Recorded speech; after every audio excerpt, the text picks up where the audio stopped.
bien salut à tous et à toutes qui me rejoignez sur cette vidéo. Aujourd'hui je vais m'adresser aux guitaristes acoustiques et j'ai notamment essayé de vous décortiquer comment moi j'accompagne un morceau qui à la base n'est pas du tout destiné à un répertoire acoustique quand je dois, on va dire, jouer soit en duo guitare-chant, soit dans un trio acoustique type guitare, percussion, chant. Donc je vais vous montrer ma démarche, moi il en vaut une autre et il en existe sûrement pas mal de différentes. L'essentiel c'est que ça vous plaise et que ça puisse un petit peu vous aider à trouver votre inspiration sur ce genre de travail. Alors là j'ai choisi un morceau volontairement aux antipodes des sonorités acoustiques. J'ai choisi le morceau Hold the Line du groupe Toto. Donc c'est un immense succès des années 80 que certains d'entre vous connaissent certainement. À classer on va dire un petit peu dans le style, moi je sais pas, hard FM des années 80. Donc on avait des groupes comme Toto, mais aussi voilà, Scorpion, Foreigner, Bon Jovi un petit peu après. C'est un morceau qui est très bien orchestré avec un groupe de fous furieux derrière, mais vous allez voir qu'il se destine jouer tel que pas réellement à l'instrument que j'ai entre les mains. Donc voilà, histoire que vous rigoliez un petit peu, je vais quand même vous jouer le riff sur la guitare acoustique.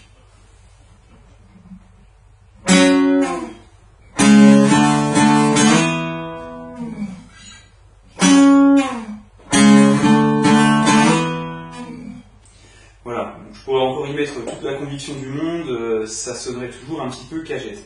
Pourquoi? Parce que voilà, un riff de guitare électrique fait pour la saturation n'est absolument pas fait pour sonner sur un instrument acoustique. Ça sonne très pauvre, et si j'accompagnais un chanteur avec ça, je suis pas sûr que je ferais long feu dans son groupe. Voilà, en tout cas dans un cadre acoustique. Donc moi, ce qui m'intéresse, quand j'ai un morceau un petit peu, voilà, un cas particulier un peu de ce genre à traiter, c'est de condenser en fait les informations que je juge importantes dans le morceau, mais pas seulement à la guitare, ça va être aussi à la basse, à la batterie, parfois au chant, parfois sur d'autres instruments, pour vraiment essayer de, on va dire, de condenser un maximum le morceau, mais sur un instrument.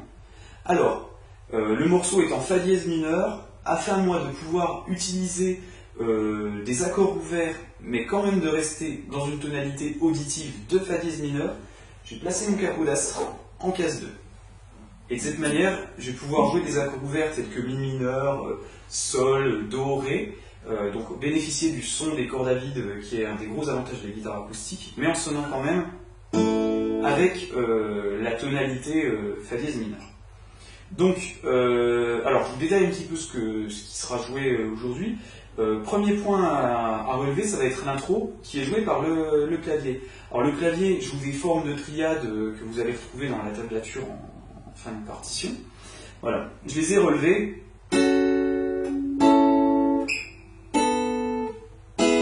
Voilà, une sorte de...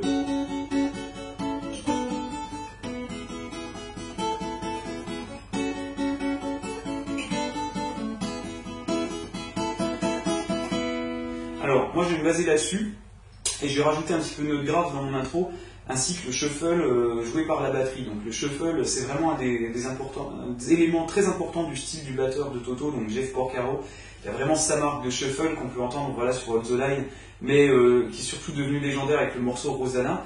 Moi j'ai ma petite technique un petit peu voilà, pour évoquer un peu le shuffle par des techniques d'accompagnement un petit peu percussifs.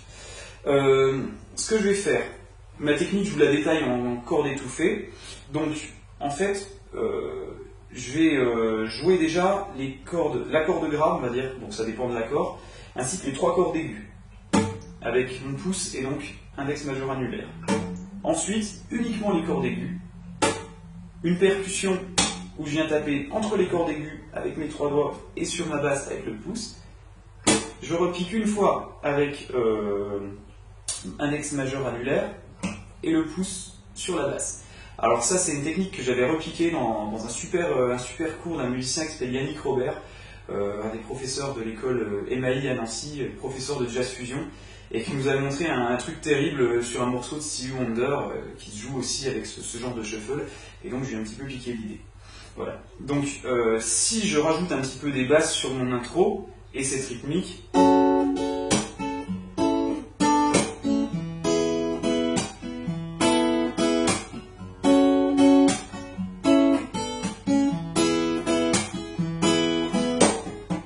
voilà, et ce groove là, bon,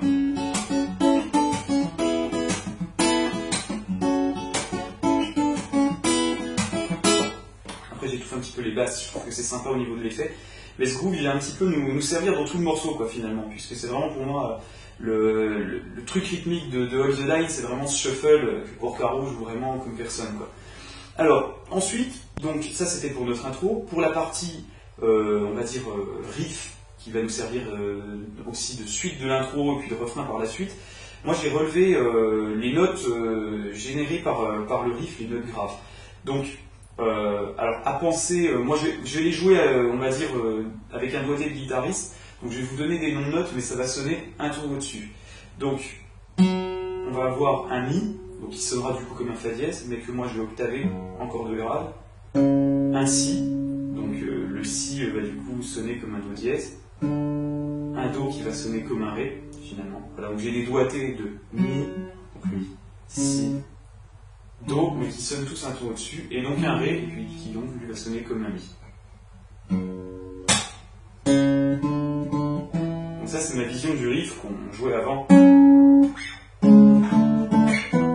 Et donc je vais harmoniser chacune de ces notes graves. Le Mi, je vais l'harmoniser par un Mi mineur 7. Donc je le joue avec index casse 2, corde de La, majeur casse 2, corde de Ré, annulaire casse 3, corde de Si, auriculaire casse 3, corde de Mi. Mi mineur 7. Le deuxième accord, on va dire le Si, est harmonisé par un Sol basse Si. Donc index casse 2, corde de La, annulaire casse 3, corde de Si. Ensuite, la note Do, donc la casse 3, corde de La, est harmonisée par un Do à 9. Donc qu'on va jouer avec majeur casse 3, corde de La, annulaire casse 3, corde de Si. Et enfin, la note Ré par un Ré majeur que j'espère vous connaissez si vous arrivez sur cette vidéo. Voilà. Donc ça, mélangé à ma rythmique shuffle, ça va me donner mon riff de base.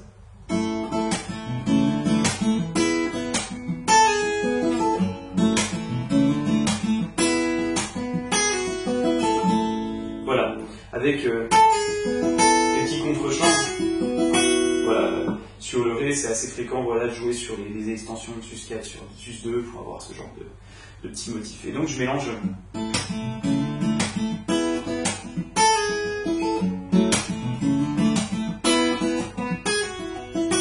Alors, je ne sais pas si j'ai noté sur la partition, mais je fais un petit hammer pour aller jusqu'à la casse 3, je trouve que ça fait une petite appoggiature, c'est assez sympa rythmiquement. Voilà. Ensuite, on arrive sur les couplets, et là on a une ligne de basse qui est vraiment l'élément marquant du couplet. Pour moi, la guitare, normalement, sur le vrai morceau, se fait très discrète.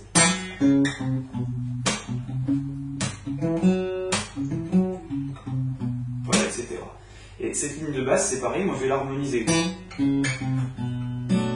avec, sur le La mineur 7.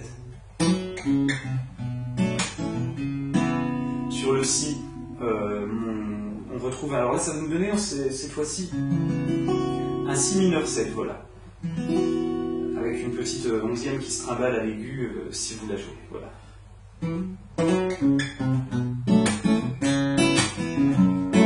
Et donc le Mi, on retrouve un Mi mineur 7, mais que je joue sans l'auriculaire.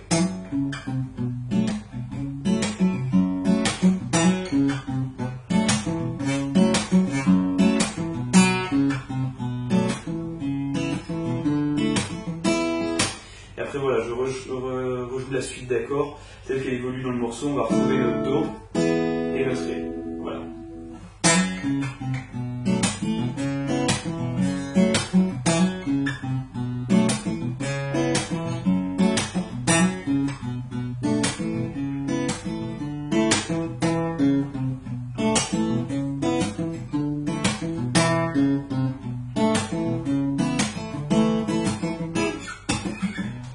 Et voilà, ensuite on part donc sur le refrain.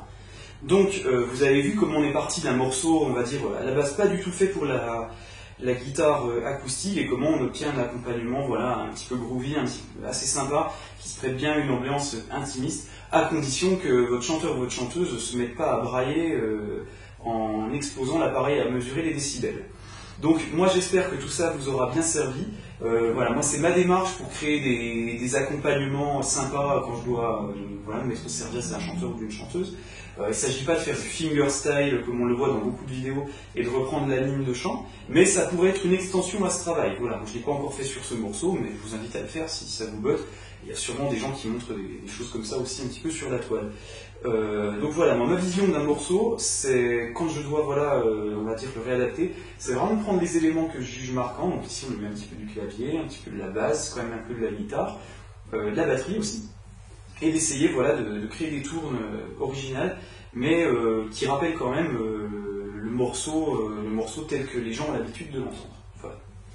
Alors ben, si cette vidéo vous a plu, moi je vous invite, on va dire, franchement à vous abonner à ma chaîne et aussi à liker ma page Facebook, hein, tout ça sera laissé en description. Je vous laisse aussi la tablature du morceau après cette vidéo. Si vous êtes dans Dijon et ses alentours et que vous souhaitez prendre des cours de guitare avec moi, n'hésitez pas à me contacter, vous trouverez toutes mes coordonnées sur ma page Facebook. Et moi j'espère vous retrouver bientôt pour une nouvelle vidéo.